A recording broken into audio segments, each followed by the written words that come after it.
O'rtoqlar, dublyajimizning yana bir tirik afsonasi bilan hozir sizni uchrashtiraman. Ishbilarmon kishilardagi bolakay. Dadamning sandig'ida puli judayam ko'p. Gerda va Kaydagi Kay. Mana bu muzlarni taxlab abadiy degan so'z yasayman. Nimaga? Shunday qilgin deb malika buyurgan. Va juda ham ko'plab filmlardagi bolalarning ovozi. Aziz do'stlar, tanishing.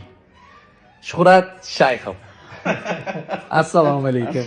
Sizni bir necha oy qidirdim. Rahmat. Va Sobirjon Rahimjonov orqali topdik. Topdingiz, rahmat. Shuhrat aka, ishbilarmon kishilarga ovoz berayotganda necha yosh bo'lgansiz? Shu 13-14 yoshda bo'lgan bo'lsa kerak. Uyimizda judayam zerikib ketaman. Maktabga borishni ham yomon ko'raman. Menga she'r yoqib qoldi. Va ovozingizni yo'g'on qilib gapirgan ekansiz. Shunaqa. Nega?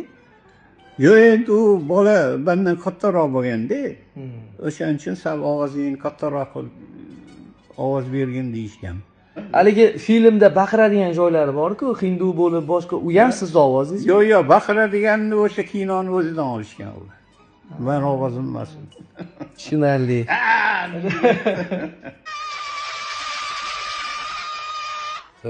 Tajribali jarroh bo'lib bir necha yillar faoliyat yuritganlar, bugun nafaqadalar va institutga kirganlarida dublyajga boshqa qatnashmaganlar, lekin shunday bo'lsa-da faoliyatlar davomida 200 dan ortiq filmlarda ishtirok etganlar. Bugun 80 yoshni qarshi olyaptilar. Umringiz uzoq bo'lsin. Rahmat. Rahmat sizga. Chiroyli bolalik uchun, bir nechta avlodning go'zal bolaligi uchun rahmat. Rahmat. Sog' bo'ling. Nega yig'layapsan? Seni kim xafa qildi? Qanday qilib yerga kelib qolding?